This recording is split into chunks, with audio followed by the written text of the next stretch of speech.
Welcome back everyone to another episode of Aetherfall. In case you missed the last episode, we covered the first three values: might, philosophy, and clarity.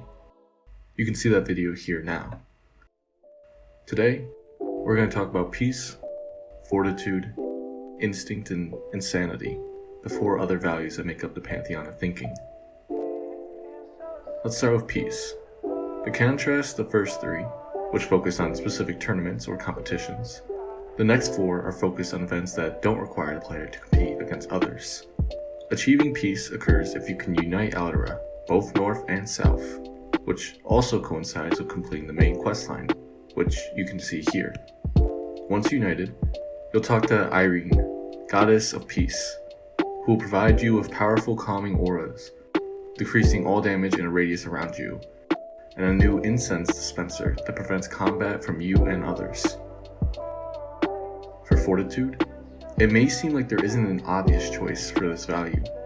However, as I read the definition, which reads, "Fortitude is defined as courage in pain or adversity," the idea came to me. To become the archpriest of fortitude, your player must survive a week in the jungle, without coming into contact with the administration or fraternities. A week of surviving in the most dangerous zone in the game, hunting for food, fending off powerful beasts, and surviving off whatever supplies you have for 7 days.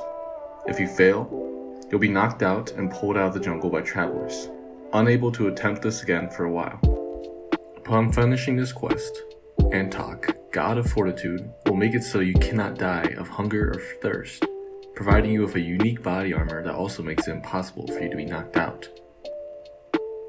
Moving along to instinct, you'll have to take on a very dangerous task: to hunt and kill one of the legendary beasts that roam the most isolated and dangerous locations within the game. Known by the name Unguis, these creatures are each a boss fight in their own sense, making killing any impressive. You're tasked with hunting down one of the strongest of these Unguis, one that breathes fire and turns invisible.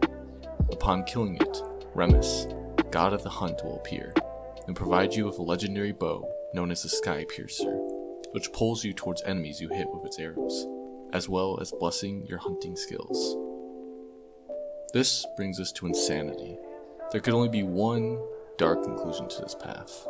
Once you reach the highest level, you'll be prompted to go to any peaceful village and kill everyone in it, as well as burning it down.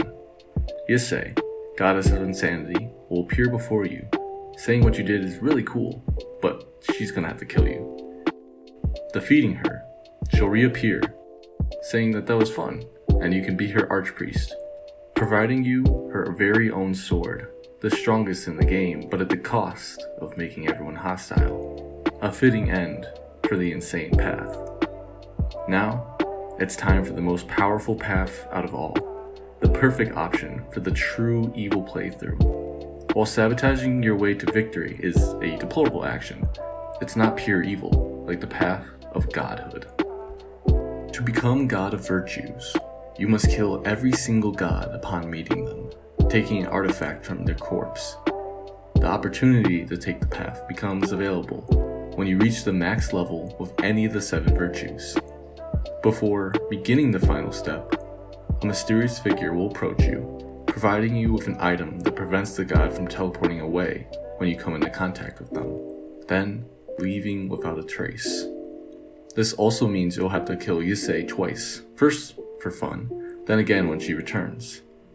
After killing a few gods, the rest will all reasonably defend themselves, except for the god of peace, which will not harm you at all. Some may even refuse to appear before you, which may seem like a dead end. However, the same mysterious figure from before will provide you with a spell to go into the god's own realm and kill them. Once all the gods are dead, and their artifacts taken, you can use them to forge the sigil of the gods. Once created, you can then begin the final quest, becoming a god. This sigil can be used as a key for the temple deep within the jungle. This temple will require the player to have mastery of all major skills: melee combat, magic, stealth, communication, forgery, enchanting, and alchemy. Therefore, this quest is only for elite level characters. Using these skills, as well as solving puzzles, you'll come across a unique enemy in the throne room, a mirror of your own character. Same appearance, skills, stats, and equipment. Defeating this reflection will fill the sigil of the gods before it breaks and imbues you with its power. You'll receive a major stat boost to all categories and be feared by all. The mysterious figure will approach one more time, bowing to you before disappearing. This finally concludes how the ways of thinking work in Aetherfall. They provide a great opportunity for roleplay as a specific type of character, such as a pacifist who promotes peace, or a hunter/assassin who relies on their instincts. While a great start, I feel there's plenty of room to improve and grow the ideas of these ways of thinking in the game-making process of Aetherfall. Next time, we'll discuss factions you can find within the game. Make sure to comment on what you thought about today's episode, and like the video as this really helps the channel. This has been Brian, and I hope to see you all for next time. Bye for now.